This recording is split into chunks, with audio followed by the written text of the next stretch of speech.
Oh boy. Okay. Good evening, everybody. Thank you for tuning in to Dilem-Monday. It is the 13th of October, and that will be a date that I don't think is going to be forgotten for a very, very long time. I guess I might as well address and start the show just to get it out of the way. It was a very, very heavy and complicated day today. There was a lot of joy and a lot of mourning that went into today, a lot to process. The remaining living hostages that were being held in Gaza were released. Thank God. They are home. They are with their families tonight. And while it's not a perfect deal, while there's still the remaining bodies that need to be released, while there's still so much work that needs to be done to heal these people, you know, they're home. They're safe. They're it feels like for the last 2 years I've been awake and haven't been able to go to sleep. And I know a lot of people share that same feeling with me. And tonight, I think for the first time in a while, we're going to be able to rest easier, just a little bit. So, to the 20 hostages who were released today after 783 days of absolute hellfire, to those who did not make it, and to the families of those who did have, those who survived, and those who didn't, I want to raise a l'chaim to life. May the memories of those who have been lost be a blessing, and may the strength of those who did survive be a testament to how we can all go on. Don't bring them home. They are home. And this gentleman on my t-shirt was one of the 20 people who was released today. So to them, I raise a glass. L'chaim.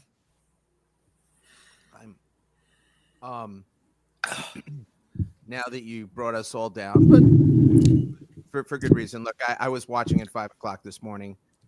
I mean, pretty much I watched all night. I kept switching back CNN and Fox back and forth to see what was going to actually happen. But I got to have some humor in this tonight, because did anybody watch Donald Trump's speech today at the Knesset? Oh, my Lord.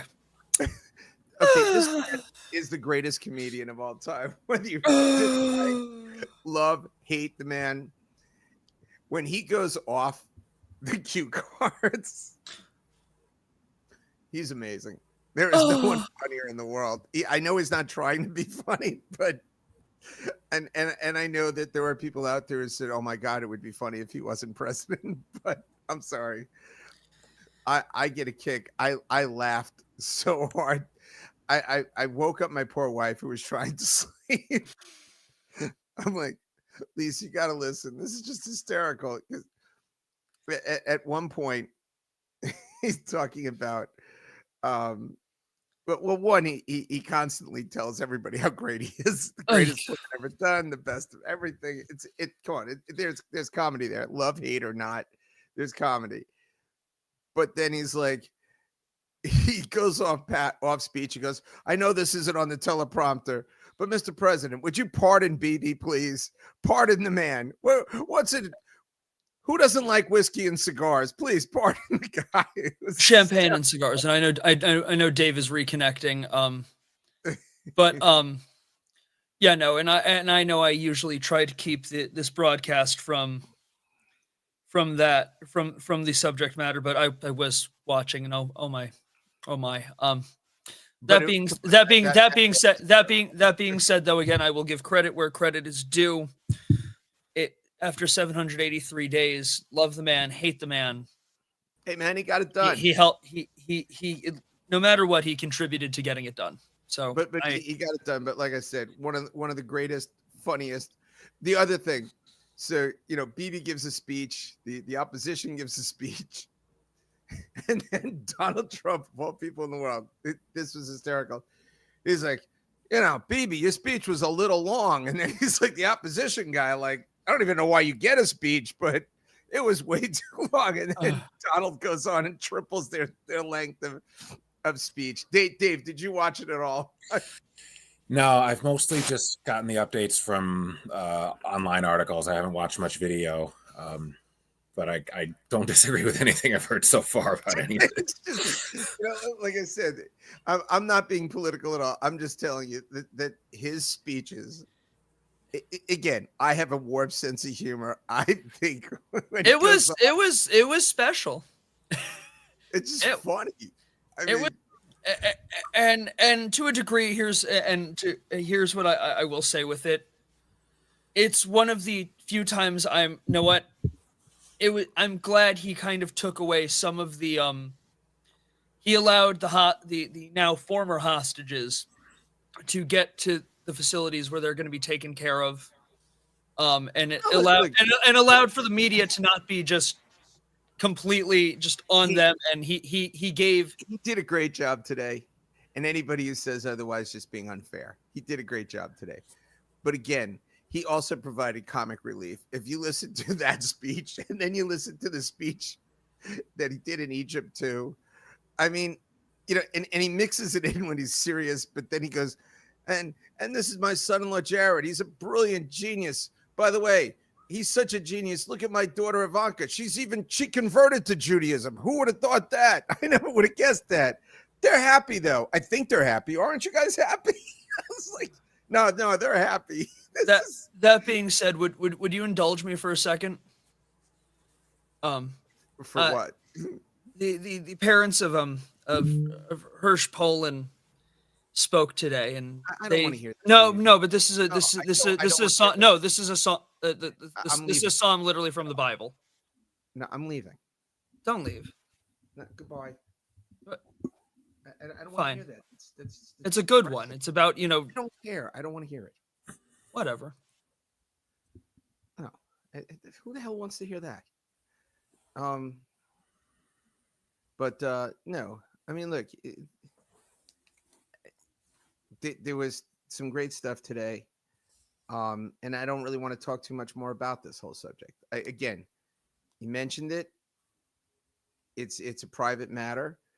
If you want to talk about stuff, the funny stuff, the Donald Trump speeches, that's hysterically funny in my eyes, and every speech he gives is usually funny to me. I mean, I don't know, Dave. Do you when he speaks? Yeah, I agree with that. Going off script is never a good idea, and it's funny for all the wrong reasons. I know, but it is. And it's great too when he stays on speech for like 3/4 of the speech and complains about others being. Yeah. No, but you like, wow, this is a really good speech. This is so un-Donald like. And then the minute he goes off teleprompter, boom, it's hysterical. And again, this isn't a proclamation for or against. Most people know that I agree with them a lot of times, and I'm very pro on some stuff, and some stuff I'm very anti, extreme. But I'm your moderate's moderate. But I do not dislike when he speaks sometimes because I find it hysterical. I laugh. My wife cringes. I laugh. Exactly. Where's the cowbell? This is Corey's fault. He started this. No, I was trying to keep it at the you brought everybody down, and I really didn't want to do that. But whatever. If you're going to do it, then I have to bring the humor of it. So anyway, let's talk about Diane Keaton. Because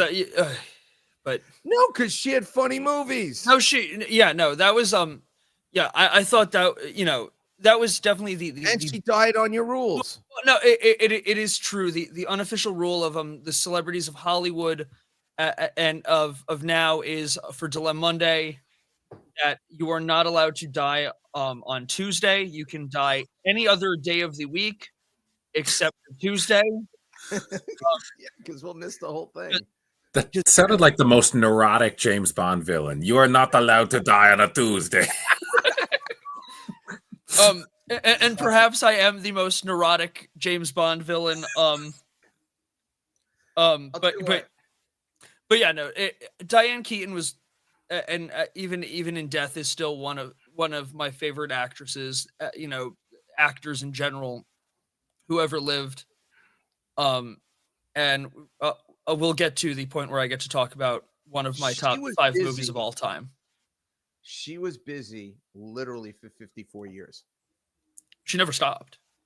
54 years. I don't know if she died if she did anything in 2025, but the last movie I saw I didn't see it, was Summer Camp that I saw that was out there. The movie called Summer Camp. But I looked through this, and she pretty much did from 1970. Let's see. In 70, she did 1, 2, 3, 4, 5, 6, 7, 8, 9, 10, 11 movies. In the 80s, 1, 2, 3, 4, 5, 6 movies. The 90s, 1, 2, 3, 4, 5. Hold on. 6, 7, 8, 9, 10 movies. From 2000 to 2010, 1, 2, 3, 4, 5, 6, 7, 8, 9, 10, 11 movies. And then from 12, 1, 2, 3, 4, 5, 6, 7, 8, 9. And then she was on her way again from the 20s up. 1, 2, 3, 4, 5. So she was prolific. Really, for 54 years. Again, I don't know anything about 2025. Oh no. No, honestly, I find out about a lot of celebrity deaths through social media. That's just kind of the way it is now. Yeah, no, it is. It is. But I'm looking through this, and I realized I've seen a lot of Diane Keaton movies, but I realized the second part, I didn't see almost any of them in the movie theater. And I was like surprised about that. Because most people watch the show and know me. I'm 60 years old, and so The Godfather 1 and Godfather 2 are really the first movies that I remember with Diane Keaton. But I was only 7 years old for The Godfather. My parents weren't taking me to that movie as a 7-year-old. They took you to the Poseidon Adventure. It's not that much. At the same exact age, a few weeks before going on a cruise. Yes, that was the most absurd. And Planet of the Apes. So if it wasn't scary enough that I'm going to go on a cruise ship and it's going to flip over, they showed me a movie showing that the apes were taking over the world. So yes, it's one way to make sure you grow up alert. Yes, I didn't have fear of anything at that point. But so Godfather 2 was in 74. Now, I do remember as a 12-year-old, and I probably was a little bit older somehow, but I was probably a teenager when VCR tapes came out. I remember watching Looking for Mr. Goodbar, because that was like an R-rated kind of thing, and it was just, it was just a weird movie. And she's with what's his name, Officer and a Gentleman. Louis Gossett. What? Who'd you say? Louis Gossett Jr. No. The star. Richard Gere. Richard Gere. Yeah, she's in that movie, Richard Gere. By the way, I think she probably slept with just about every leading man she was ever in a movie with, which is so good for her. she got into the part. I mean, among other things. Oh, you go. I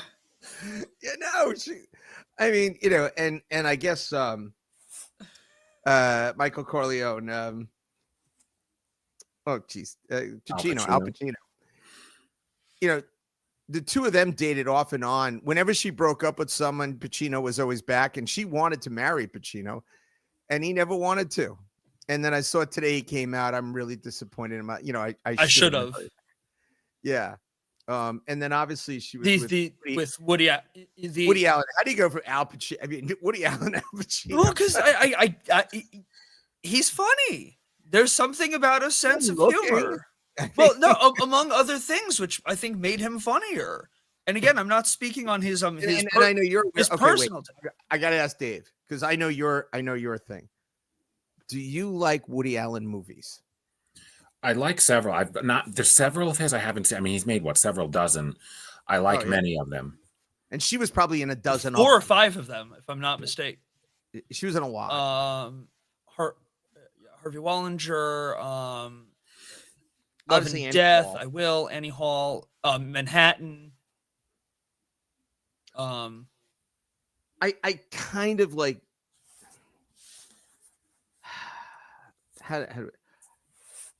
I don't absolutely hate Woody Allen movies, but I don't like them either. Annie? Annie Hall was okay. It's kind of funny, but like I feel like I want to punch him in the face. Well, yeah, that's just basically Larry David. It's the original Larry David show. Is Annie Hall? Well, you know what I mean? I mean, Woody Allen is Larry David. when what's his fit? When Jason Alexander was originally playing George Costanza, the first few episodes, and he even admitted it's him doing his best Woody Allen impression until he realized that this isn't supposed to be Woody Allen, this is supposed to be Larry David, and but there's no difference. Well, no, and I guess it's a prototype, but I will say Annie Hall, and I was talking to Andrew Diamond, who has been on the show.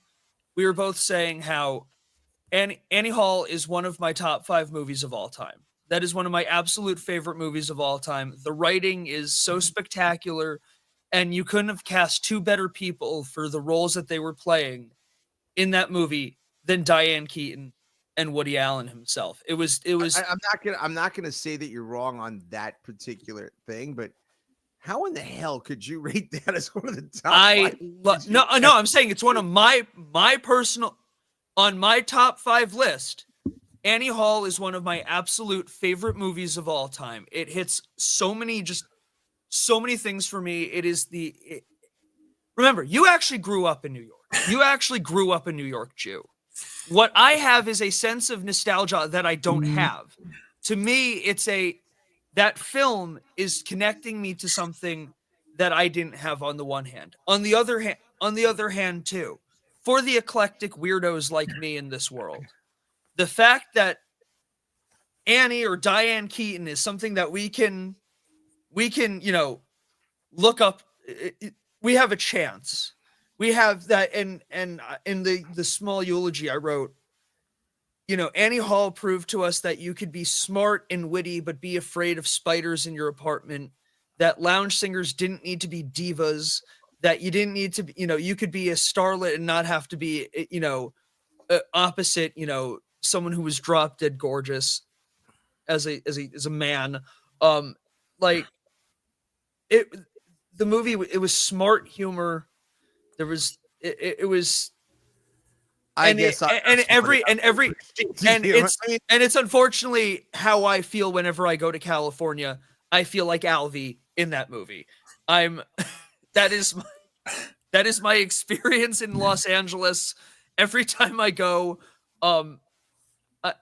And also, by the way, besides just the two leading, actors in that movie, Paul Simon's role in that movie is hysterical. He plays the producer, and Shelley Duvall plays the other again, every single person in that movie I don't like.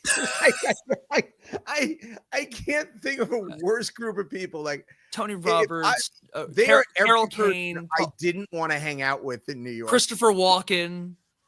Walken I might hang out with, but only for a minute. But no, that movie is just made up of all the people that your mother and I ran away from New York from. Like, oh.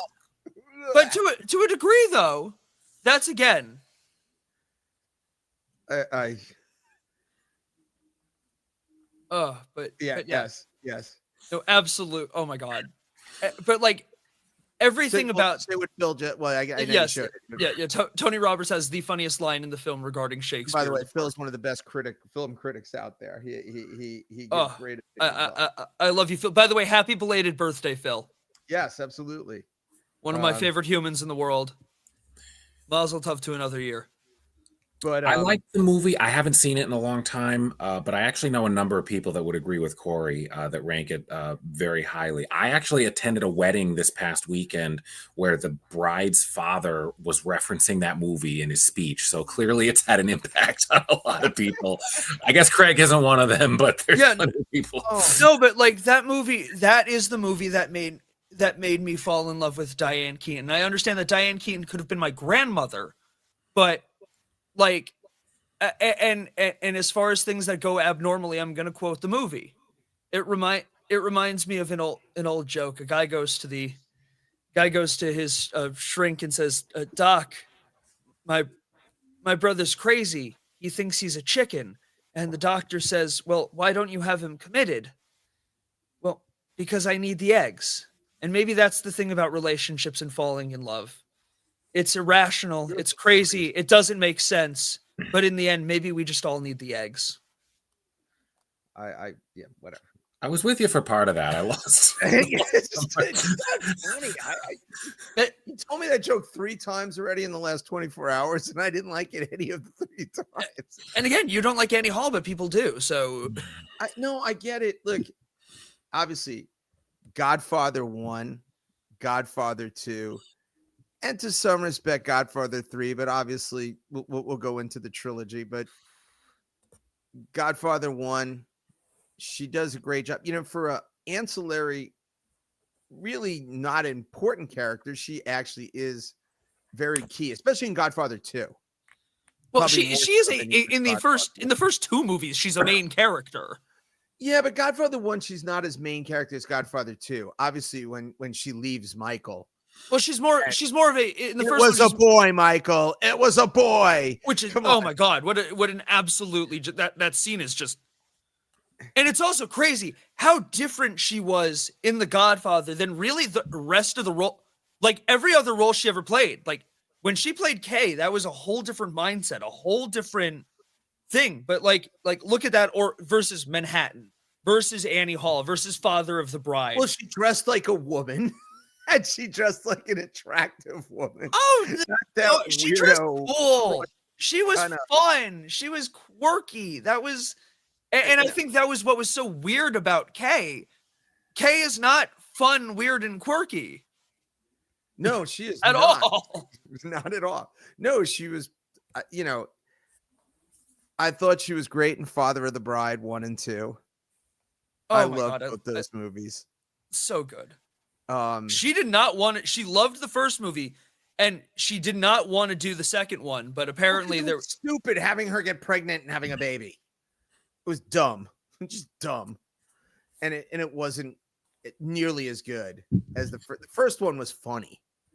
The second one was, hey, you know what? We can make a lot of money if we just do this again. It doesn't really matter the plot and make it as stupid as possible. But we have people that people like in it. Well, you have Steve Martin. You can make stupid work. On the subject of dumb in Hollywood, I hope this passing doesn't motivate Annie Hall Jr. or some horrific sequel to come out in the next couple of years. No, don't even say that. Or God forbid, a remake. It's a film that should never be touched. I would hope Woody wouldn't allow it, or whoever owns the rights. Yeah. They'll have Sonya play. Oh my god! Oh my god! You beat me to the Soon Lee joke. Oh. No. I was thinking about some of her other movies that I liked. I like The First Wives Club. I never saw that. Good. I love that movie. You know, that had some. And what's the one where she's with Keanu Reeves and Jack Nicholson? Something's Got to Give. Yeah. That's a really good movie. And what's it? Family Stone, I think. The one where what's it? Craig T. Nelson is the husband, and what's her name from Sex and the City's in it? Sarah Jessica Parker. Sarah Jessica Parker. She's like the girlfriend, and the one brother brings her, the other brother sleeps with her. It's like a vaguely familiar. I don't know if I saw that. She wanted everybody to kind of get together. She has cancer. She's dying, but they all get together. It's a big F up. It's Christmas time. It's a good movie. It's just, there's a lot to it. Like any movie she was in, there was always a lot going on. But no, she was cool. I mean, think about it. She was with Warren Beatty, Jack Nicholson, Al Pacino, Woody Allen. I mean, how does that, what an eclectic group of men. Well, she liked what she liked. It was less about she liked personalities. That was that, and God bless. That's isn't that better than just being like really vain? And again, I was trying to think how many of these movies I ever saw in the movies. I saw Godfather 3 in the movie theater. That one I absolutely saw in the movie theater. And again, Godfather 3 is not a bad movie. Godfather 3 is just not nearly as good as Godfather 1 and 2. And unfortunately, it gets compared against the first two, but it's better than 95% of the other movies like that. Shoot the Moon and Miss Sup. I don't even know if I saw those. Yeah, I don't recognize. I need to see those. I will see it now that it's recommended. If Phil Hall is recommending it, it means that absolutely. By the way, while we're vaguely discussing the disgustingness of certain things with Woody Allen, there is no way you're telling me that Ronan Farrow is not Frank Sinatra's kid. I'm sorry. Does he look like Woody Allen? No. Does he look like a spitting image of his real father? Yes. Yes, he does. See, here's what I'm going to tell you. He looks like his mother. Look at the jawline. Look at the jawline. Look at the eyes. He looks like his mother. Look at the shape of his. Looks like his mother. Look at the shape of his lips. Show a picture of his mother. Show a picture of his mother. I can't weigh in here. I'm terrible at this. For the first split second that picture was up, I thought it was Ellen DeGeneres. He definitely has blue eyes. I'm not gonna, say otherwise. Okay, that kid's an annoyance. I'm not saying otherwise, but it definitely seems more of a personality of Woody than Frank. No.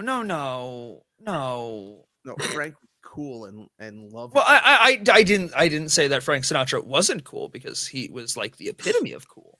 Right. But and this Rowan Farrow. Bleh. But he looked. Come on, you cannot tell me. Show a picture of his mother. Let me get one that's I can actually. I am getting it. I am getting it. I can only support JPEGs on this. Well, I just need, or otherwise I need to convert it, which is looking like I'm going to need to do. But can I point out how the pineapple is glowing especially brightly this evening? Because we're talking about affairs? No, I thought it was to celebrate the good news we talked about earlier, or maybe for other reasons. It is a brand new battery. Or 3 batteries, I guess. Which, by the way, while Corey's looking, the showroom is finished. Oh, excellent. It is finished. It is actually done this time. Sounds like you waited long enough. Saturday was completely done. It came out phenomenal. Very nice. Worth the wait. Yeah, we'll be working hard on getting that all together over the next bunch of days. Okay, he looks like his mother, dude. He looks exactly like his mother. I'm sorry. Yes, and you have two parents, and one of those parents. Her eyes blue. I can't tell. I can't really tell, but I'm sorry. There's one of them who is famous for having blue eyes. I get it. They called him And Old obviously Blue Woody Eyes. does not have blue eyes. I get it. Or any similar facial features to Ronan Farrow. Well, doesn't eye color skip a generation or sometimes? It could be. Well, Also, Corey, you have blue eyes, don't you? I do. I might be whitewashed based on my everything I've been thinking about lately, career wise. But that picture you just showed with him and Mia, he looks like AI there. I'm sorry. He does. Yeah, right. Exactly. He does. Yeah, he looks like if you went into AI. Hey AI, please make a cross between Mia Farrow and Frank Sinatra. That is what you would.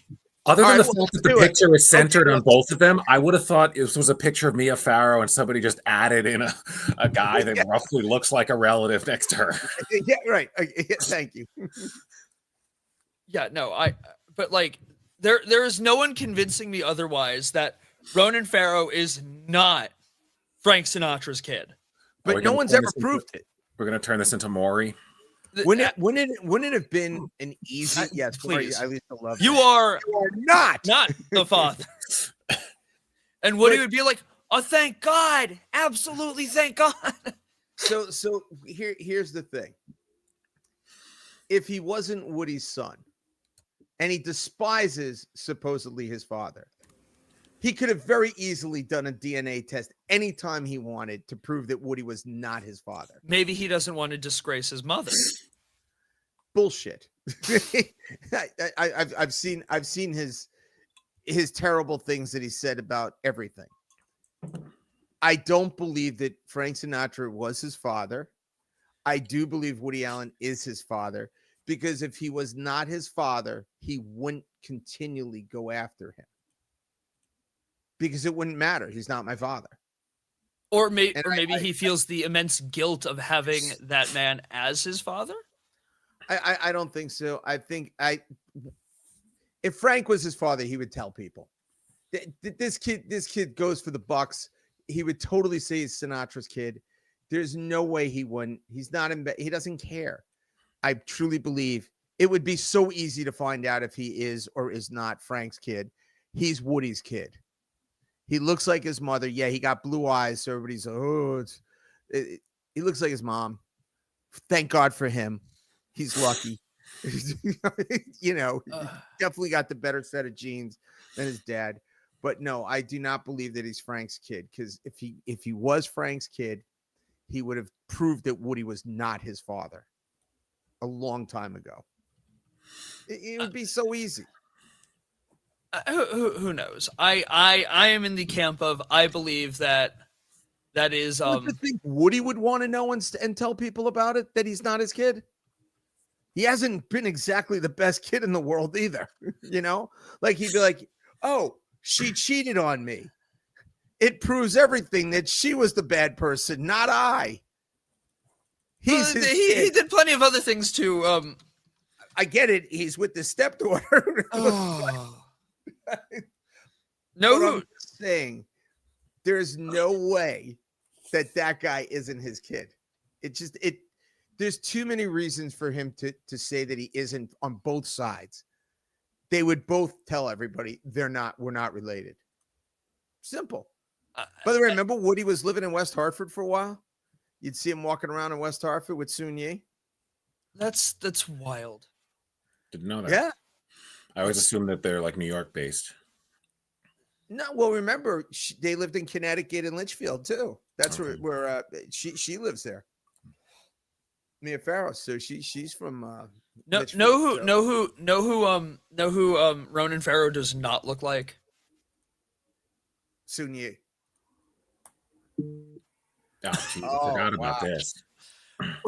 So he is now out of out of the hospital, and was he is going to be What was it? So I heard he came out today and was telling his side of the story. There was too many. He wasn't. He's saying I'm focusing on my recovery. Yeah, you better be focusing on your recovery because you are going to go to jail. As the story came out from where we discussed this last week, there is, and I cannot play judge, jury, or executioner, and I don't want to lead to a mistrial based off of our massive audience that could sway the sway the courts, but this man is going to jail. I'm no legal expert, but the other guy was literally you're going to just settle at some point. I don't know, he's facing a class 5 felony. I don't know what even that means. It sounds bad, but I don't know what I believe it's 1 to 6 years in prison that means you'll go to jail for about 2 weeks. So I mean, I think if they the right amount of money were put forth, but I don't know. Originally I thought, hey, his car got blocked in. The guy was kind of being snooty and he did it. Then I heard some more of the story and it sounds like Sanchez was just a jackass. Like I said, I know that the company that does the oil and moves the oil and stuff. And one, that's a tough job. And this guy's just trying to do his job. And this idiot, this drunk buffoon, he went off and just attacked him for no reason. Like, it's just absurd. So, I never liked Mark Sanchez. I hate USC, and he was terrible on the Jets. So screw him. He's not even a good announcer. So who cares? It's not like it was a good announcer. So anyway, but yeah, it's just a figured I would just throw in an update based off of last week's broadcast. As soon as you said who, I was like, oh wait, who are we counting about last week? And right as it was coming into my head, the Mark Sanchez. Well, we did play that. Now I do think we were doing those stories where you oh my god, we should have done that, the Mark Sanchez thing in the form of, am I the asshole for beating the hell out of a or actually from the point of from the guy driving the truck, am I the asshole for stabbing an former NFL quarterback? Yeah, because Sanchez got to be 6'3", 6'4", and he's only probably in his 30s. The other guy was in his 60s. Isn't that really what the legal system truly is? Just like a major game of Sanchez. He was doing wind sprints in the back of the hotel, drunk as a skunk. Like I don't understand like what this idiot was doing and why he was such a buffoon. Who has the coordination to do that under the influence of that much substance? Evan, and then he body slammed the guy. He grabbed him, threw him out of the and body slammed him. And the guy was like terrified, maced him and stabbed him. So, one of those people where alcohol gives you super strength instead of making you dumber. No, it is crazy that it's very one way or the other. But yeah, no, it's not just a kooky, it's a wacky story. Yeah. Of what was going on with that whole thing. I no idea how and why. So we're actually going to go to Nashville, Corey and I. We had a for Balfour, not for music. Well, you might hear some music while you're there. Well, yeah, hard not to get some booking or something. But yeah, we all of a sudden the president of the company asked a number of us if we were if they get a booth, would we be willing to go? And I was like, yeah, if it was someplace, I was like, Nashville, you don't have to really sell me on that. But surprisingly, maybe not surprisingly, usually when I ask Lisa to go away with us and it's, not like the big trip where we're not going away for a long period of time and I don't give her a lot of advance notice, it's an absolute hard no. She's like, what do you think? I don't want to go, but yes, I do, but I don't, and whatever. She won't even ask. I said, Nashville. She's like, I think I could probably make that work. I was like, really? That you can make work? Look at that. So all of a sudden we work it out. And, at first I'm looking at flights and everything and trying to make this whole thing work. And a lot of times, especially now, we've talked that Bradley it's not the cool airport that it used to be. Yeah. In and out and whatnot. It's actually becoming a big boy airport. Yeah. So I've kind of made Boston my more favorite because I can usually get a direct flight and this and that. And I'm checking out through Expedia because then it shows like all the airlines, what the flights were, this, that, and the other thing. And probably for like 3 or 4 days, I'm looking into it. And then I see that there is an early morning flight Thursday morning. I think it's the 13th, direct flight, Southwest Airlines to Nashville. 13th of November. Yes. And I'm like, okay, very pricey because it's like prime time. Because it's not even a stupid early flight. It's like a conveniently early flight. Yeah, it's not the 5 a.m. or 6 a.m. It's like 11 or 12 o'clock kind of. It's like amazing. Like, it's like the perfect. Get to the airport at 9 o'clock kind of flight. Like, yes. Flight. I'm like, all right, it's probably going to cost some dough, whatever.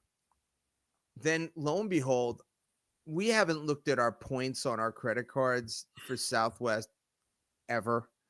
And I was like, Corey, how many points you have? And he's like, I got like 60, 70,000 points. I'm like, dude, it's only like 32,000 points for a round trip ticket.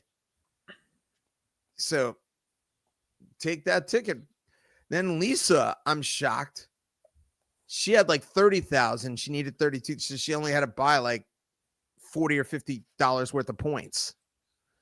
I had about 9,000 points because I use her Southwest credit card. It's not in my name, so the points go to her. But I was able to get like $60 off the flight. But in any case, for 3 of us, it's under $500 round trip, direct flight. So we were able to pull that off for 3 people, $500. Very impressive. You were very impressive, Dad. Corey, you're wearing it out. Yeah, it's not funny. I just ignore it. You can't go to that well too often. Yeah, and unless you turn water into wine, and that's your dad's job. Right. And I haven't done that. Trust me. Not yet. Give yourself time. Not yet, give me some time. Yeah. But we have 2 free nights. I have tons of points for hotels.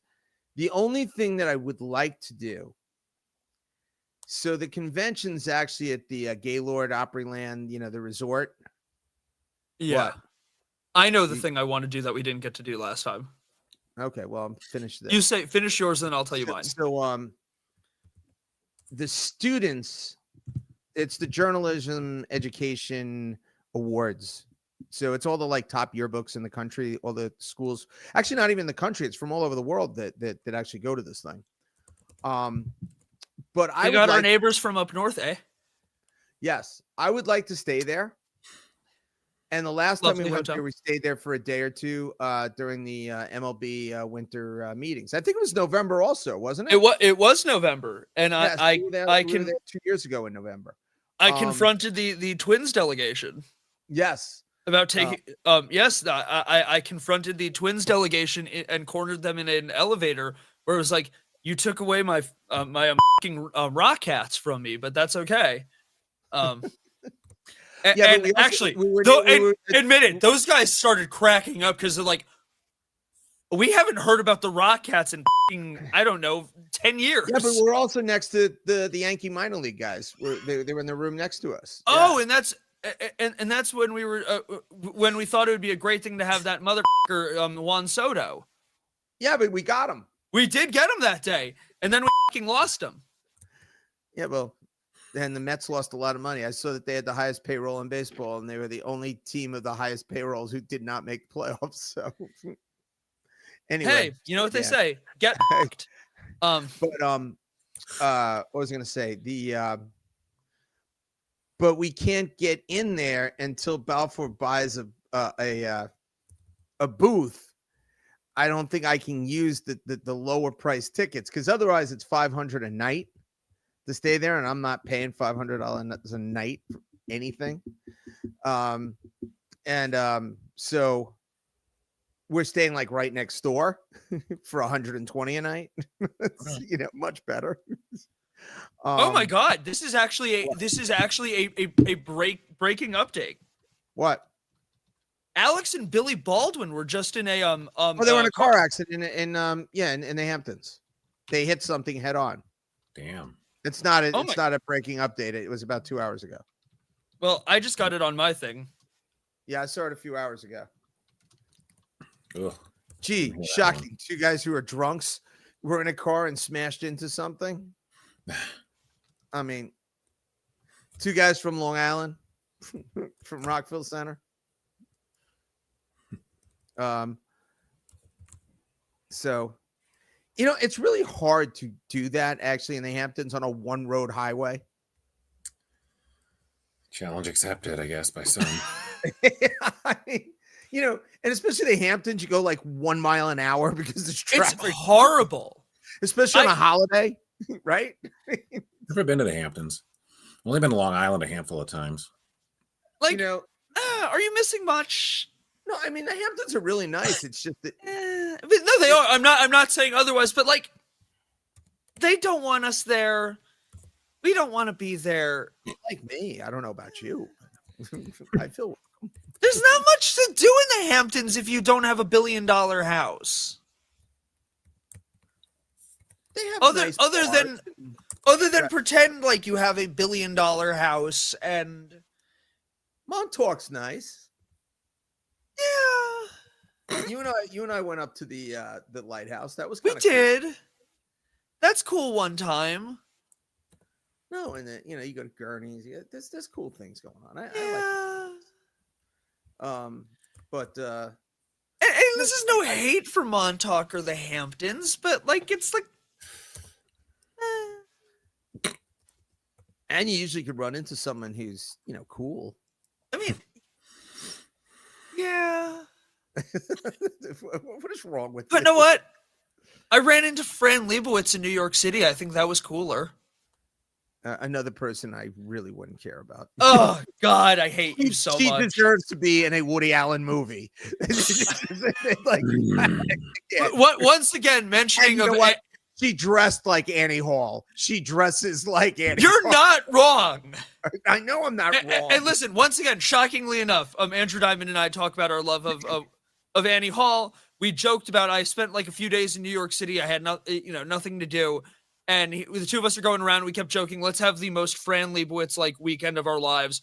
And we ran into Fran Lebowitz in the Village. Frightening that anybody would say, let's have a Fran Lebowitz weekend. It was great. So have you heard of SantaCon? There. And then your mother wonders why I got in trouble for making fun of Corey last night from Lisa, and you wonder why I make fun of you. No, but the problem was I actually knew what I was talking about last night, and you told me I was wrong. Oh, he's getting the dog whistle levels now. I'm wondering how we're going to jump from Fran Lebowitz to SantaCon. That was an interesting. Well, okay, so yes, Dad, are you familiar with Dave's cultured, so. Dad, are you familiar with SantaCon? Dave who? Oh, you know Dave several. who? You can't mean me. One of the other Dave S's has some culture. I have no idea what a SantaCon is. So SantaCon is a bar crawl. Like Santa Claus and really isn't Santa Claus? Actually, yes. So SantaCon is a bar crawl that happens in Manhattan every year with a bunch of drunks who are dressed like Santa Claus going to a chain of bars. Now, this is has become kind of a thing for various different themes. One of which there is now like a Fran Lebowitz equivalent to SantaCon. It's like FranCon, where everyone dresses as Fran Lebowitz, smokes cigarettes, and chain smokes between going to bars. And I think that is the most incredible, most New York City thing that's ever happened, other than the fact that it is so anti-New York City because it's like people pretending to be New York City. Again, anybody that would do that, I know I won't be friends with, and I would never hang out You with. know what? That's okay. That's okay. I could assure you. What happened? Maybe you're Woody Allen's kid. I don't know. How is this possible? It's listen. I love Fran Lebowitz. I love Andrew Diamond. I love New York City. Wait, let's see if I can get this up here. And this was one of the, and this is I a love woman who Andrew too, but you know, no, I could not handle that. You know, sending this to you for the sake of getting it on. when I used to go to 42nd Street, my friends would hang out at, I mean, 40. I just gave it away. When I used to go to New York, we go hang out by Broadway and 42nd Street and go hang out in terrible places like that. But you know, but again, I would go do something to see the Rangers or the Knicks play. Or I mean, you cannot say that I would not want to go like, or I would love back in the day, like Bruno Sammartino beat someone in the Garden. That is just one of the greatest moments of my life. That is just so genuinely, because like we were literally talking about the woman 20 minutes prior, and then all of a sudden, there she is, the Queen of New York. God works in mysterious ways. He absolutely does. Baruch Hashem. Baruch Hashem. Oh my God. No, and it's great. This woman who hates cell phones. I'm like, we were literally just talking about how we wanted to have the most Fran Lebowitz weekend. And Miss Lebowitz, I know you hate cell phones. And she's like, but you want to take a photo with me? I'm like, yes, please. And she's like, well, take it out. Let's do it. And I'm like, Lebowitz is cool. Can you imagine? She's like 220-something-year-old straight men. Two straight. This is the first time that two straight men probably were ever going after Fran Lebowitz. Like, and we're like, oh my God, it's so unusual. I have to take a picture with you. And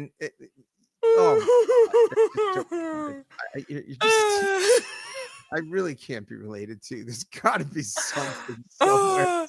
God, I fucking love it. In that hospital. You know, it's absurd to me. Dave, did you catch the most iconic moment of my life? Regrettably, I heard all of that. I'm glad it was a great day for you, though. I wouldn't I know who she is. If I saw her on the street, I don't even know that I'd know it was her.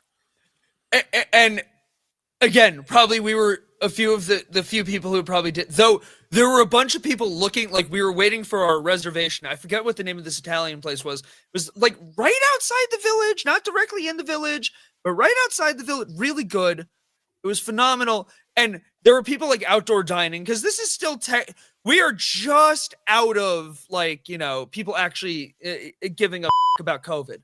And so they're doing the New York City outdoor dining thing. And there was like, you know, people like looking at us from the restaurant like, oh my God. They're like, oh my God, that's like Fran Lebowitz. You could see people pointing like, and I was blessed. I was truly blessed. Baruch Hashem. Between you and I. Now, I would say the coolest person I ran into. Kareem Abdul-Jabbar, yes. A lot of really cool people. Wait, what'd you say? Kareem Abdul-Jabbar. No, that was in Washington, D.C. That's not. You're talking about no. Oh, you're saying directly in New York City, like a. Yeah. So there was I'm on a bunch of different sports things and everything, and the guy's like, "Have you ever bumped into a New York Yankee?" And I've said I've been with New York. I've said I've seen New York Yankees many times. You know, for many different reasons. I said, but the coolest New York Yankee. Why are you singing when I'm talking? The coolest New York Yankee. I'm giving the walk-up music. For what? Never mind. No, continue. No, continue. Continue. I said, but the coolest New York Yankee thing that ever happened to me was a bunch of guys had said that they had met the boss, George Steinbrenner. And I said, I actually have met George Steinbrenner. I was at the College Football Hall of Fame dinner at the Waldorf Astoria. George was not just a baseball owner; he was big football fan.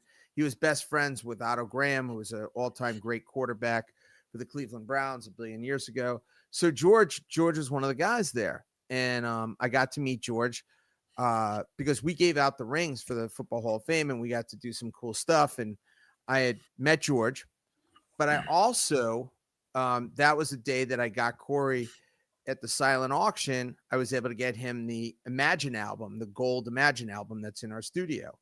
I won that in a silent auction because Jerry Jones was kind enough not to bid against me, because my friend Gail got over there and got in front of him and put herself in front and said, "Don't buy that. His son would be the happiest boy in the world if you let him win." And he did. So that was cool.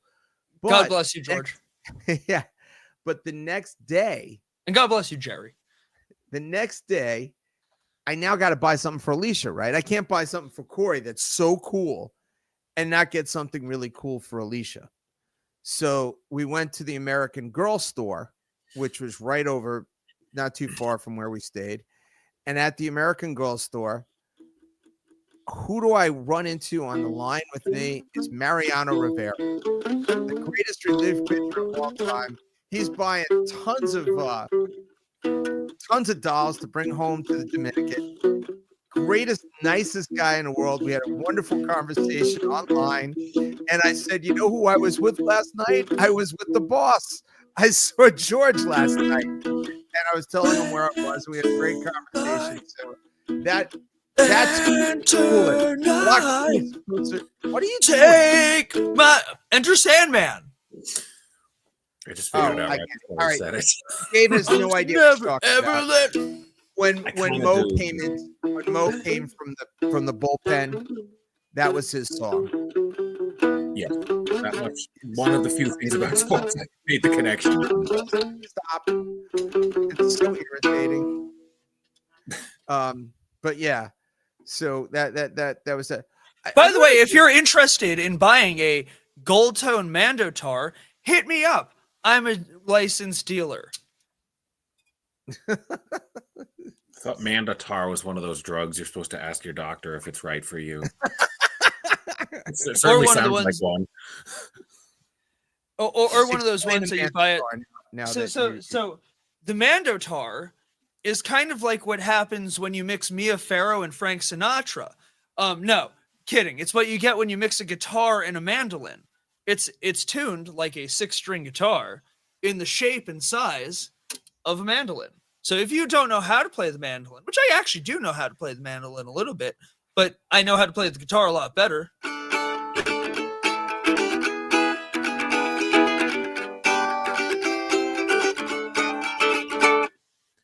So it sounds like a mandolin, not a guitar. And I don't know who a mandolin is, but it's a great instrument. Sounds a little like a ukulele as well. Yeah, no, it's a right. Oh, that's brighter than the pineapple. Right. That blue light above your head. Yeah, no. I've run into some cool people though in Manhattan. I went to the Sugar Ray Leonard, terrible Terry Norris fight. I've talked about this before. But before the fight, we were hanging out at one of the bars at Penn Station. All of a sudden, I realized the guy that's sitting next to me at the bar is James Bone Crusher Smith, former heavyweight world champion and the only world champion with a college degree, the only heavyweight world champion with a college degree. And we were talking to the Bone Crusher for a few minutes there, too, and hanging out and drinking with him, which also was kind of cool.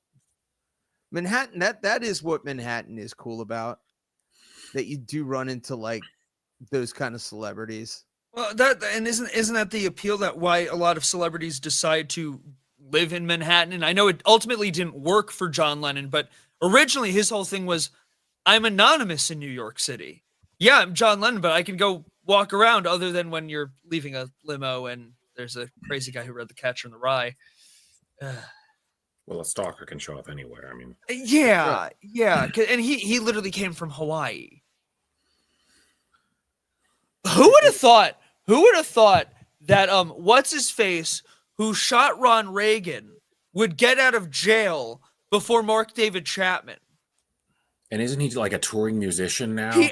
or at least he tried to be. He and tries his music, to be, and then he gets canceled. John Hinckley Jr. His music is terrible, by the way.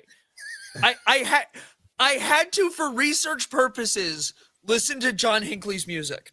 And he was gonna play at the Space Ballroom. Yeah. And they canceled the show. And I'm like, I'm like, on the one hand, I can't. Oh, everything in my power told me like this would be so Who funny. shows gets canceled more, Cody Wolf or? Oh my God, you can't say that. Now we'll never get him on the show. Well, I think it's horrible that his shows get canceled. It's a misjustice. It's a misjustice that he's been canceled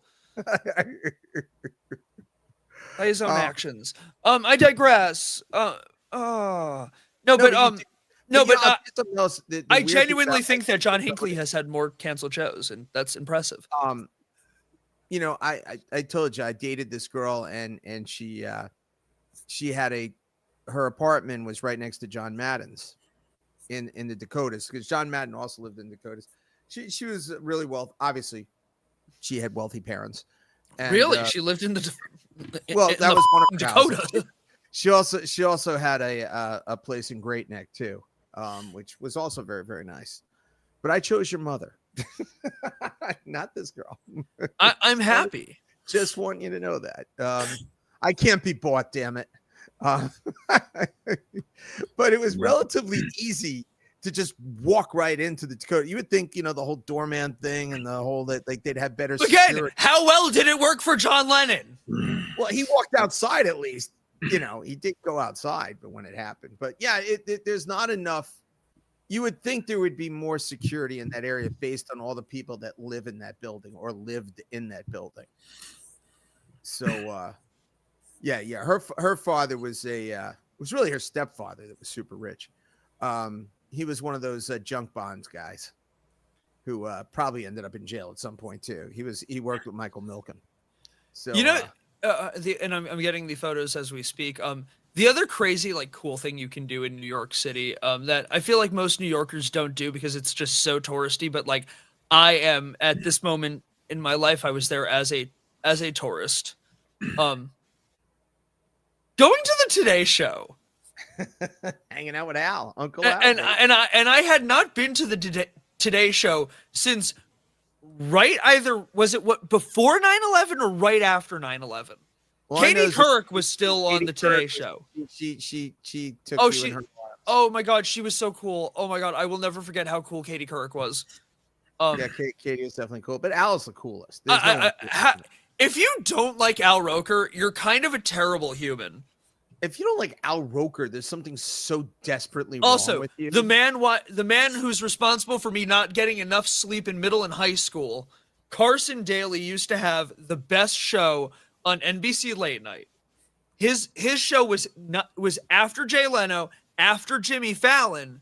He had the really late night spot. Last Call with Carson Daly had all the cool bands and artists on it. He'd be broadcasting from all the cool venues and had all these really interesting artists and artists and just chefs and whatnot. Carson's show was the best. And I'm like, dude, you are the reason why I stayed up until 2:30 in the morning every day. When I was to you? No. I think he was shocked that I was probably the youngest person who watched his show at that time. Because again, I'm in middle school. I knew you never wanted to go to school in the morning, so there had to be that excuse. But of all the reasons, that's a cool one. I thought it was really strong in this picture. What was it? The Iron Frog on Tuesday nights until 2 in the morning. And that was the one. And that was. Oh, you got to be with. I didn't know you were with Jenna. Oh, I absolutely was. And Hoda. Again, so cool. Again, when you get to go to the Today Show, it's fun. I was on a commercial. I make fun of Jenna, but I love Jenna. Jenna's just such a. So for about the entirety of football season one year, because I went to the Today Show that day, I was very briefly in a commercial for the Today Show every half hour for a 6 to 9 month period. All right. Hey, you know who it was on a commercial for years and years and years? My Mark cousin. Sanchez. my cousin Gemini. So she actually was on Wheel of Fortune, and she won a few days in a row. And she happened to, by crazy circumstance or happenstance, whatever you want to call it, she was wearing the same dress as Vanna, like almost identical. I'm surprised the producers allowed that. Wouldn't Vanna be like, no, she has to change, or Vanna does? Hello. so Gemini, she was wearing like the same dress as Vanna White. And for years, that commercial would come on showing Gemini win. And Gemini has like the sweetest voice. She's Filipino, and she has this very, very unique, sweet voice. So, with her winning and I adore the woman, by the way. Love the woman. It was a great commercial, and they had it for years. I think Steve and Jem must have got some residuals for a while because of the commercial. Wait, are you telling me that I could have put in for like residuals for? Wait. No, I don't think you're getting residuals for being in the background. She was actually on the show. Wait, wait. I found the screenshot. Let me pull this up of my claim to national television fame. Yeah, you found that. My sister was on a cool thing. Got a cool deal. So too. if you look to the far I right, see it. Your hand is higher than everybody else. It was sick. I forget who it was that, because I didn't notice it. He was taking a selfie with you in it. I don't get it. That's not like that guy. So if anyone can find the dude, if you can find the dude in the maroon T-shirt, I would love to see his photo. In Facebook, you know what to do. No, remember when my sister, I don't know what, Selma Hayek was on the Rachel Ray show. Throwback to Rachel Ray. What happened to her? I don't know. Where did she go? But Rachel Ray, I guess she somehow met my sister or whatever. Something happened, and she was going on the Rachel Ray show, and she needed a model for her makeup, and she chose my sister as the model. My sister's not a model. I mean, my sister's a pretty girl and everything, and Allison got picked up in a limousine, brought to the Rachel Ray show, and Selma Hayek, used Allison as the model, sitting up on the show the whole time. I was like, that's pretty cool. I mean, I would have liked it. I mean, I don't really care about Rachel, or the food would be good, but Selma Hayek, I want to see Selma Hayek. I mean, that's some top shelf right there. That's, like I said, she's the an amazing woman. Yowza. What an actress. But like, actually though, hey, you know what? Wasn't she in the Sports Illustrated? She did the bikini shots at 58 this year. So, did she? I didn't hear. Yeah, she seemed like you get away with it. She's. Hey, look, and I'll tell you, anybody the guy that lucks out and marries her daughter, think about the money that kid has got. Oh my God, her dad's like the second and third richest man in Europe. Oh, yeah, we were talking about this on another show about Yeah, and the grandfather's like the wealthiest guy in Europe. Her father was a multimillionaire. She's a multimillionaire. Now, you want to hook up. That's the girl you want to date. Good genes, lots of money. Perfect. And her mom's got a makeup line. She'll always look good. So, anyway. But yeah, no. Allison got hit on by Shaq once, too, in L.A. Who did? My sister, she got hit on by Shaq. She was in LA. She was walking, and Shaq pulls up and he starts flirting my sister. He said, you want to come and do this, that, the other thing. And Allison's like, I'm married, but my son would love. Can I call my son right now and tell him that Shaq is talking to me? Sure, that's which is pretty. That's a pretty cool. Okay, here's another one. Another just in while we're on the air. Reports from ABC News. Jimmy Kimmel quit. No. Mitt Romney's sister-in-law found dead next to a parking lot in Southern California on Friday. Mitt Romney's sister-in-law? In-law, yeah. Per ABC News, Mitt Romney's sister-in-law found dead on Friday evening next to a parking garage in the town center of Santa Clarita, a suburb just north of Los Angeles, according to officials. The Los Angeles County Sheriff's Department told ABC News it is conducting a death investigation into the 64 Carrie Romney of Valencia. Her death was listed as deferred while toxicology tests were pending, the Los Angeles Medical Examiner said.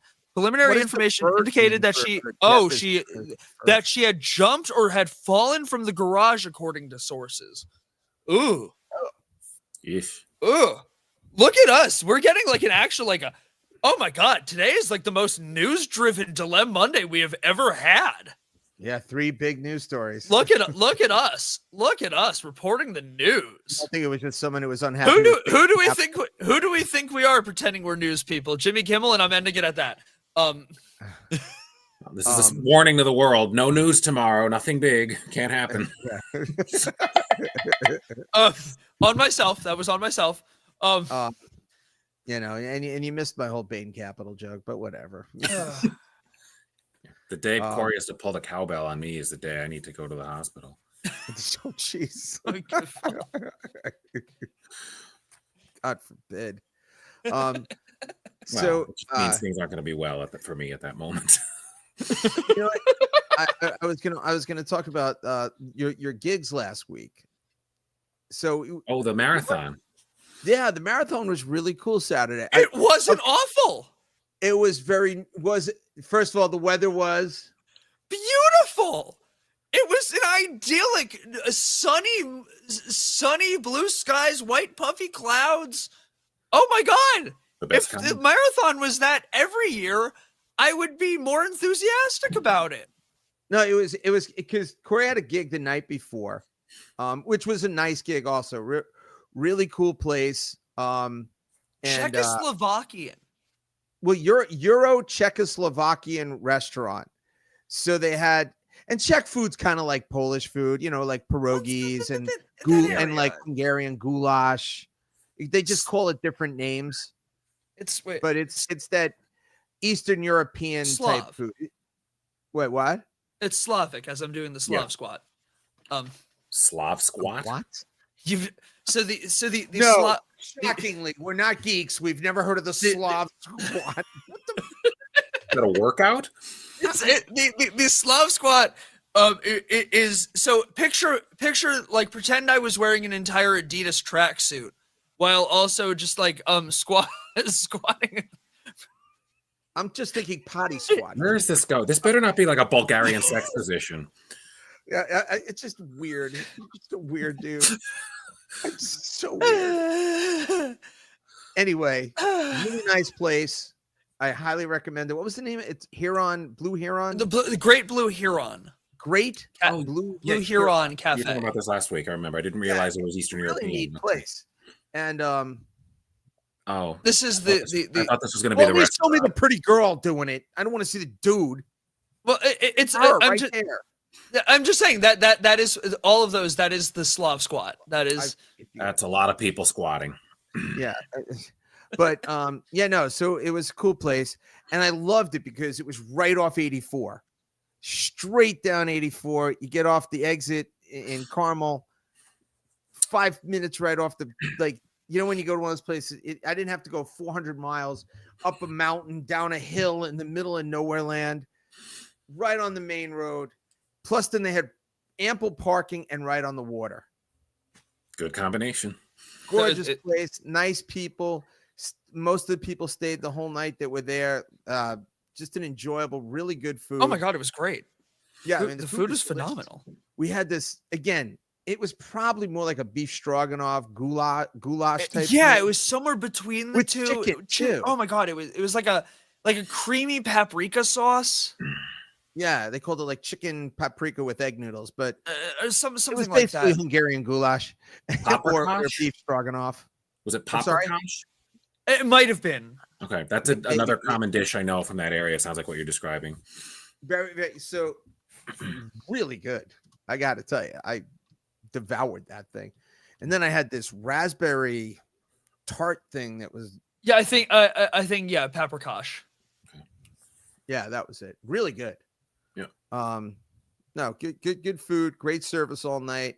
Highly recommend the place. Definitely go there. But we got done. You were there what 7 to 10? So by the Yeah. time we clean up and talk to people, get paid, blah blah blah blah, we're not out of there until probably 10:45. Takes just over an hour and a half to get home. So we get home just after midnight. Now to go for the marathon, you really got to be where you need to be by 7 a.m. because they start closing down the roads. And we're at the Hartford Boathouse, which is you can't, again, nice weather. You're in the park right on the river by the boathouse. It's gorgeous. And again, the weather was beautiful. And I could pull right up to the spot. And now, unlike years ago, we used to have a generator and it was a real hassle. Now you do everything on a battery. We have the 2 speakers, the Everse 8s. They have like an 8-hour battery life. They're like 400 watts each. And then Corey has the Fender Go, which also has like an 8-hour battery life with 120 watts. Plugs in, microphone's going. You could hear from the entire park him playing solo. It was great. And then, all the people yelling, Corey, as they run by, and they're all appreciative. And we saw some people we knew that were actually in the race that we didn't know were going to be there. And they were running by. Shout out to Kevin. Shout out to Dave Waynick. Yeah, Dave was cool, but I'm going to real shout out to Kevin. Kevin, who's a friend of Kyle and Alicia's, went to University of Hartford with them. He was in like the top 25 runners. Like he came by when he was well ahead of the pack.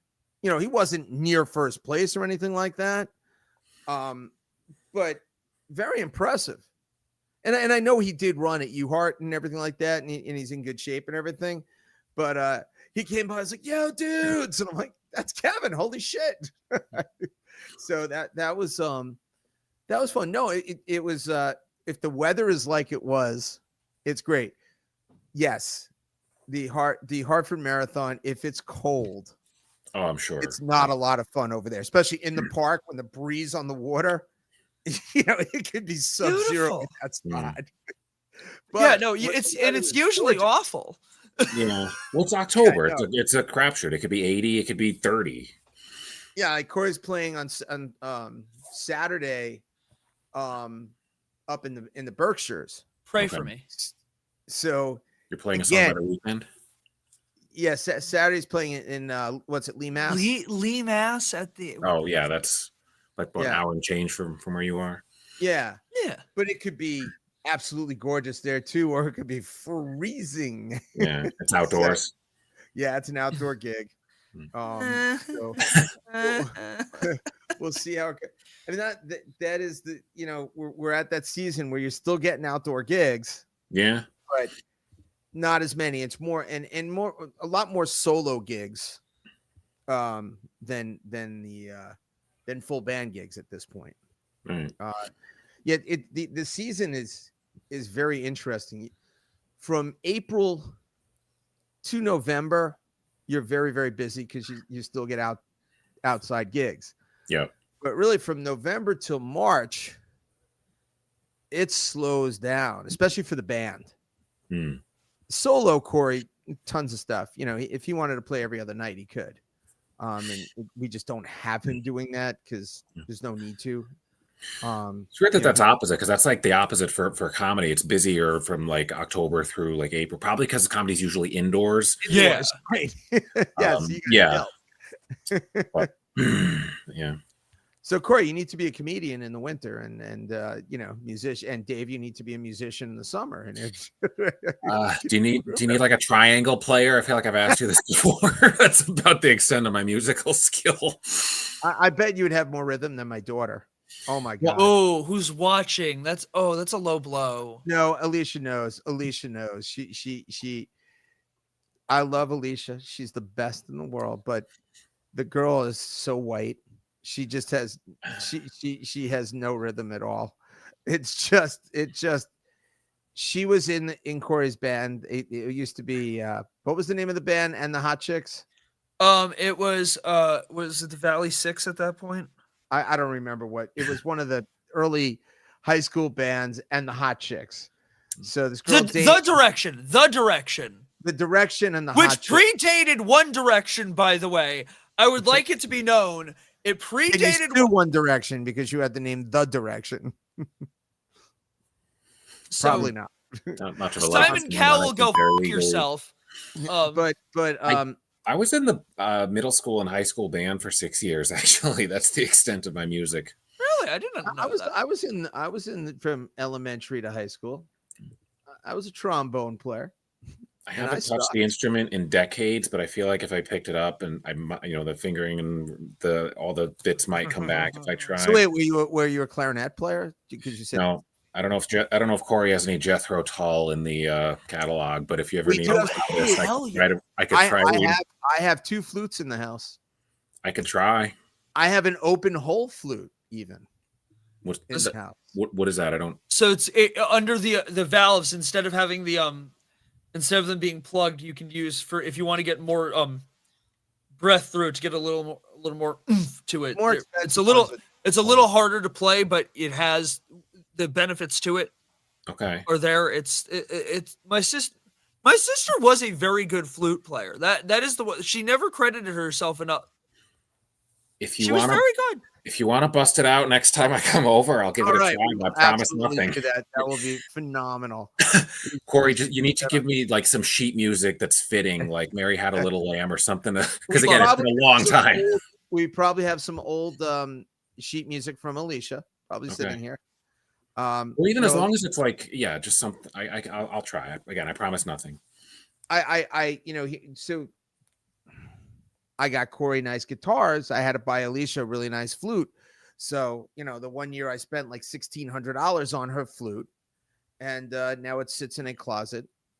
And as do a lot of old instruments. Yes. Should I probably try since it's sitting in there? No, you play enough instruments. We don't need another instrument. Is that a challenge? No, it's really sounds not. like a challenge to me. No, there's Corey's trying to be Prince over here.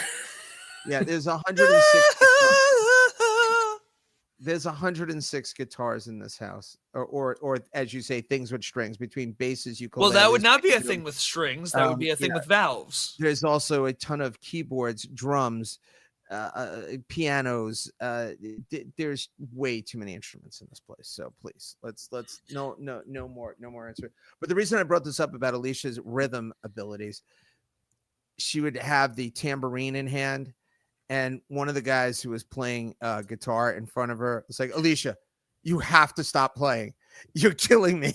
She was so offbeat. And her timing was so bad. She was throwing off the band. Which, though, again, when she played flute, she was fine. It was her percussion abilities, hand percussion.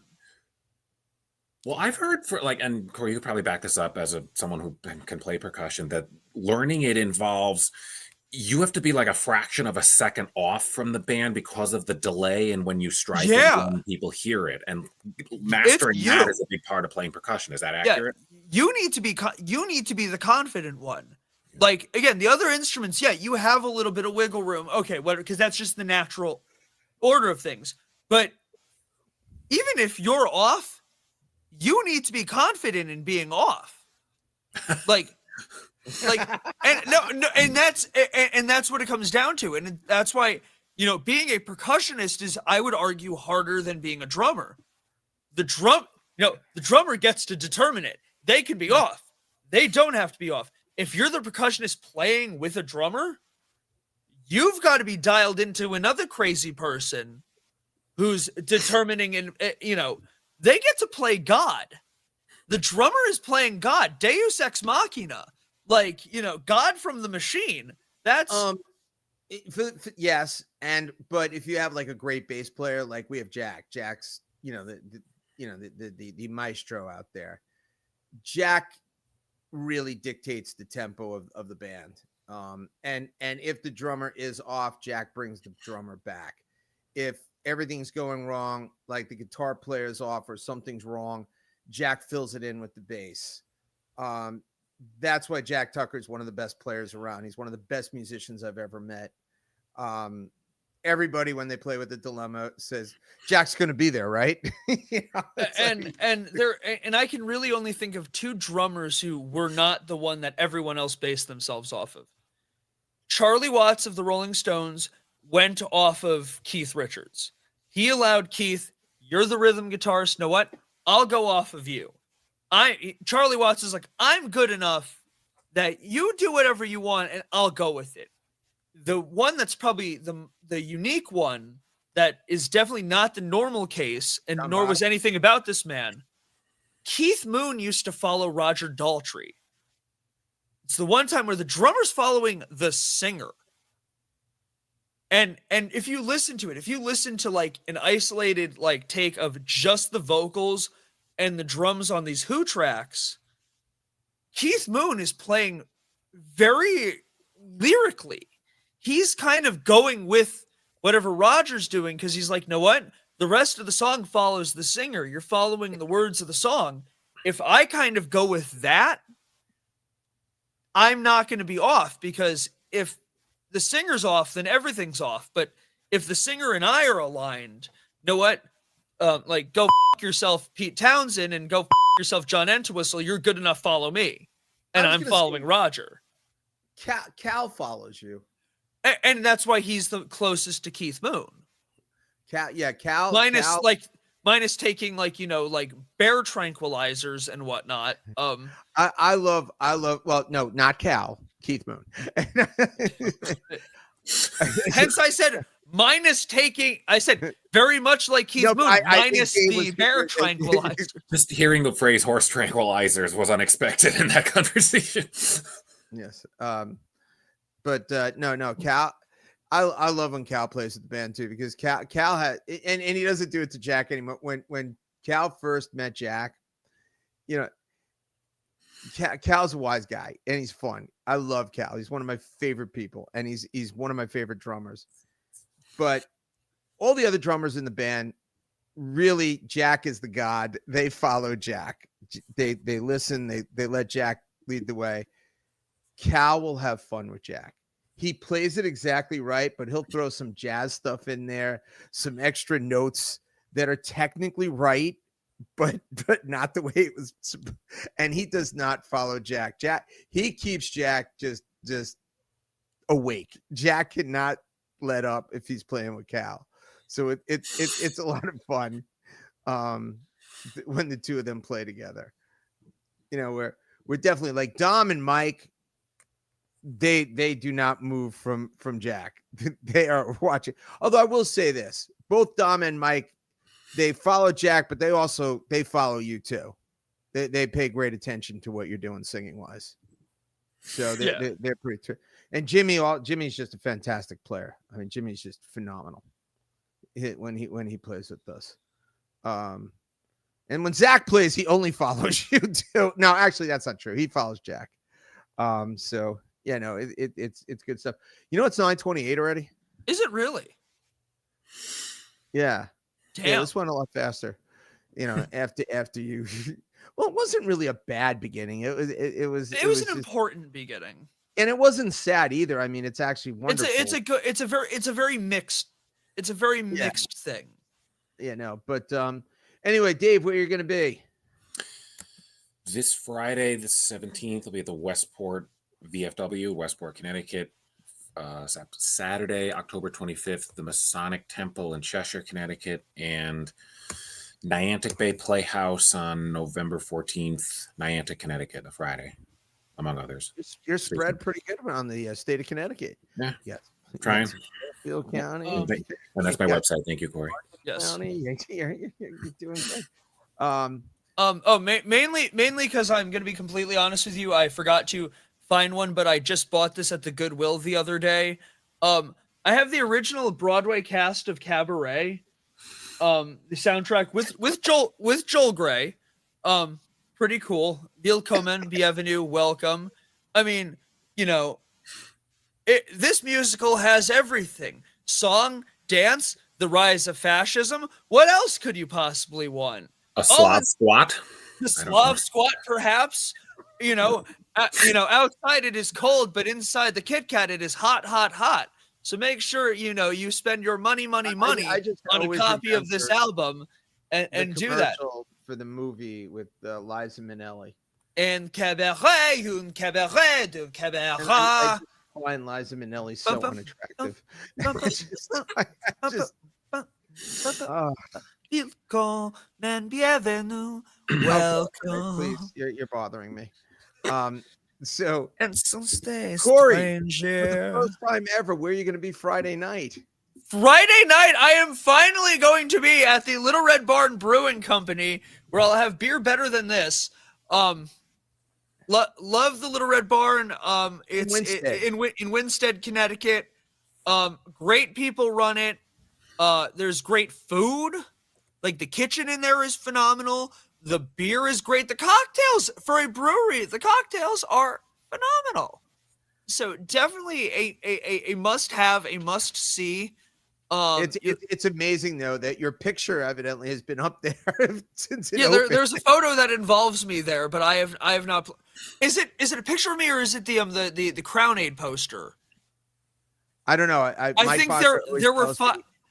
This is kind of like the Lord of the Rings. There were 5 Crown Aid posters from when I did my charity concert to benefit all of the folks that work at the Crown and Hammer when it was closed because someone, drove a car through it, and almost blew up all of Collinsville because they were like, a foot away from running into the gas stove. But I digress. So everyone who played, there were like 3 or 5 copies of the poster. I believe they have one of them. It says your picture has been there when he goes. Who knows? I don't know. When I'm there to listen to music and drink beer with Jack Budney. So, and it's his cousins that own the brewery. And at the very beginning, before it opened up, I was with Nuco, and I was the one who set them up with their CO2. So that's it's just interesting that after all these years, you're finally playing it. Because Corey's usually not around on a Friday night. He doesn't play solo generally on a Friday night, but we booked this like 5 months in advance for a Friday night.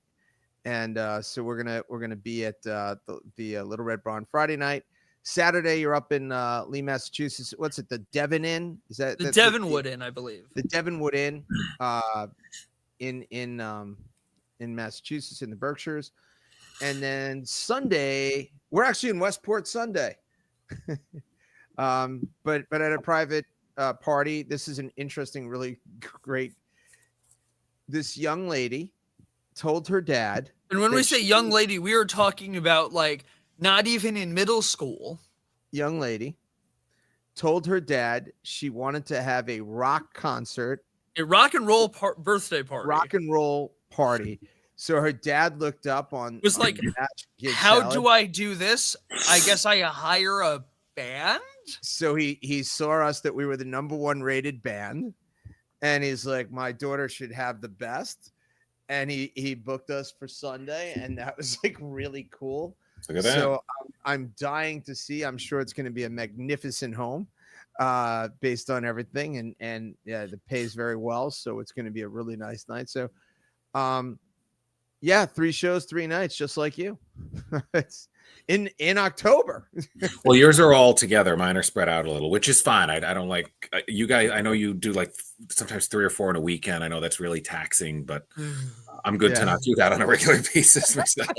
I but envy you know what we you. don't have to do? Spend any nights in a hotel room this weekend. No, I don't. So that's always a very good thing. So yeah, no hotel rooms. Sweet. And I think your mother's around for all of these shows. Oh, that's great. That's phenomenal. So I have my companion. I don't have to sit by myself. I was so bummed on Friday. I was hoping my friend Barbara was going to show up to a show, but I knew she had to work late. I was like, oh man, I'll sit by myself. It's so boring. Oh, by the way, one more. This just in. Oh, boy. Reed Perry is leaving the band Perry. Now, if I knew who Reed Perry was or the band Perry, that would be big giant news. But they had that song that has horses in the title. I'm familiar with the group. It's all relevant. Wait. 1 second. This is gonna be hysterical. Yo, Andrew, you are currently on the end of Dilem-Monday. Oh, hello, Dilem-Monday listeners. It's Andrew Diamond reporting live from Dilem-Monday. We've mentioned you like 3 or 4 times this episode. Are you serious? Absolutely. In fact, your image was actually on screen. We mentioned the time that we met Fran Lebowitz. Oh, I love Fran Lebowitz. It was one of the greatest moments of our lives. The two of you are so weird. We discussed. How could you guys be straight and tell me about Fran Lebowitz? I'm just sorry. Listen, we discussed our mutual love of Annie Hall and Fran Lebowitz. Yes. Oh, I wish you invited me on. I was trying to, and you didn't pick up my call earlier. Can we end the show? Oh, is that why? And then you can have a private conversation. Wait, wait, Andrew, give me 1 second just to end the show here. But with that in mind, my birthday show is on November 8th. We're donating gifts of love. With that in mind, donate to your local food bank. And with that in mind, enjoy every sandwich. It was another great Dilem-Monday. The hostages are free, Baruch Hashem. See you next week.